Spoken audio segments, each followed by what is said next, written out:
Hey, Greg Jennings is joining us, Fox Sports. So you know Mike McCarthy and you know Aaron Rodgers. And Aaron this week, he got very tender and he said, I'm going to give Big Mike a hug. And I'm thinking, I don't know about that. He may do that, but that wasn't a great relationship at the end. Now, I could see Mike thinking bygones are bygones. But Aaron's history is he can be a little petty, a little bit of a grudge holder. But when they come to terms and, they hug each other, deep down, what do you think that relationship's like? Have they mended fences authentically? I don't know if they've mended fences authentically, but I think they have a pretty good relationship. And they more than anything, they have a mutual respect for one another and what they were trying to accomplish and what they were able to accomplish when it comes to winning a championship. You don't do that with just anyone. So I think you have to take that into consideration. Look, Mike was hard.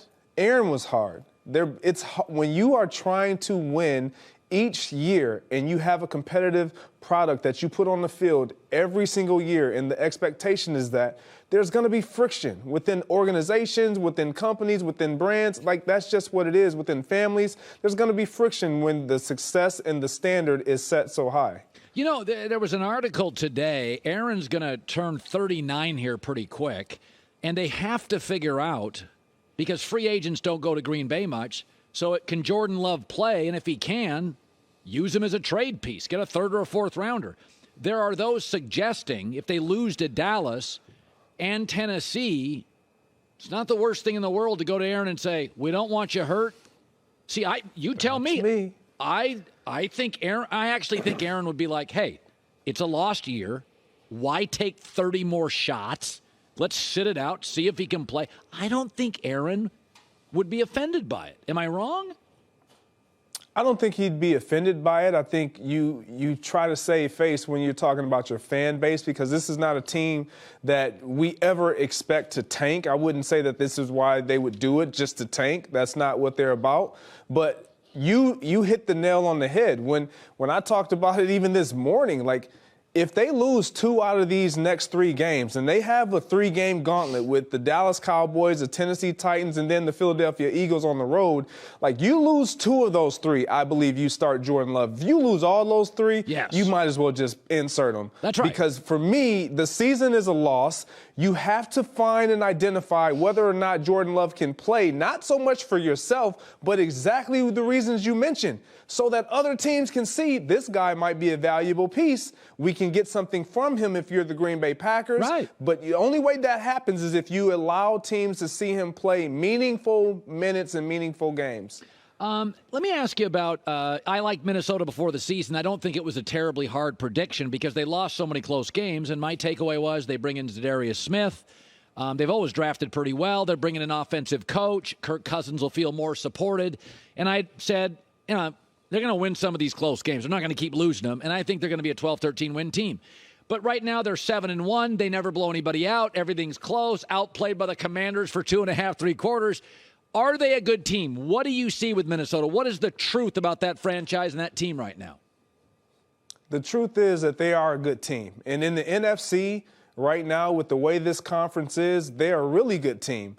But for me, it's always going to be one of those question mark teams because of who they have at quarterback. He doesn't wow you. Kirk Cousins doesn't do anything that's like, you know what, Kirk is that guy. But they have guys like that around him, which is what provides me the opportunity and the luxury to say, you know what, this is a really good team. Defensively, they don't do anything special, but they don't do it the wrong way either. They get it done. Offensively, we know what they have. They have weapons, and then adding T.J. Hockenson. I don't think people who just watch football and obviously understand what that means. Like, he is the last game they just played with him being in the fold for the first time. He went 9 for 9. Like, you don't go to a different team and just automatically become a part of what they do and a huge part of what they do. But they used him almost as good as, and this is going to be a lot, the Kansas City Chiefs used Travis Kelce. But he owned the middle of the field. He's going to open things up for your young Justin Jefferson, your playmaker. He helps out Kirk Cousins. I love everything about that move, but offensively moving forward, this team is for real. Yeah, no, I think they are too. Hey, I like Tua, I guess. Not much. I mean, he's not an elite guy, but I do think he's an accurate thrower. If you surround him with a coach, a left tackle, I like Gesicki, great players. In this league, I mean, Case Keenum had a great year one year. If you give Baker Mayfield got to the playoffs, if you give guys protection and really good weapons and an offensive coach in 2022, you can shred some people. And Tyreek Hill is a field tilter. I don't think Tua is an MVP. Oh. What, you don't think so? What? Oh. What? Oh, no, I do think so. I know so. I'm loving What? the fact that you're giving Tyreek Hill a lot of this credit because I give Tyreek Hill a lot of the credit. I think he has made the greatest impact on this team. Yes. And the reason why they're so successful, the reason why Tua is playing lights out.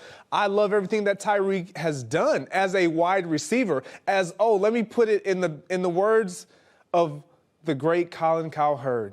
As icing. Yes. Remember, receivers are icing. Now everyone across the league wishes they had a number one guy. Look at Green Bay without it. Look at the teams that don't have a receiver to lean on.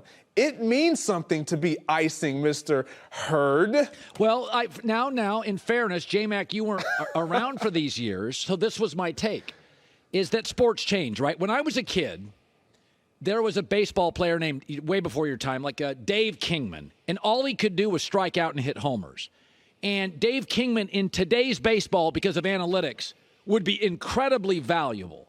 But back then, he was an odd player that struck out 6'5", today's analytics. So most of my life, Greg, the middle of the field was defenses. You could take guys' heads off. And so if teams in the 80s and 90s and early 2000s had one receiver willing to go in the middle and take shots, like Michael Irvin, and that would be it. Nobody else wanted. And then the rules changed. And now the middle of the field is the offense. And because of this, wide receivers' value has exploded. And so I believe after the quarterback and a great edge rusher, that the receiver has become arguably, with your left tackle or your corner, the third most valuable guy in the league. So I've been willing to evolve on this. But I didn't think that 10 years ago. I didn't think that 12 years ago. How's that for You didn't think it 3 years ago. Well, and Tyreek Hill is proof. He's proof because none of us believe that Tua Tagovailoa would be this special. Yeah. We knew the potential was there when we saw him at Alabama. There were still question marks looming around him.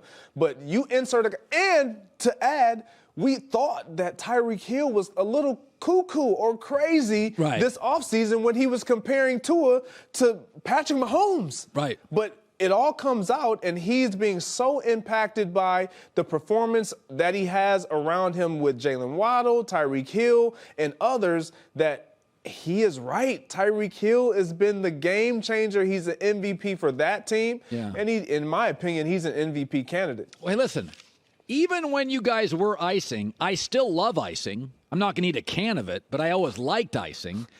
But it just wasn't the cake. I do believe those receivers, Joe Burrow is absolutely can't win Super Bowls without Jamar Chase. Can't do it. Even so are we cake now? Are we a part of the cake? Not on top of the cake. No, I think you are. That's a good point. You are part of the cake. Thank you. Interior linemen, linebackers, safeties. Now I don't like them. But you guys are okay now. Good seeing you, buddy. First things first, he'll be on after our show, Greg Jennings. Hi, everybody. Thanks for watching. Subscribe here to get the latest from the show. Also, be sure to check out more of the best clips from The Herd or go watch a few segments from other shows on FS1.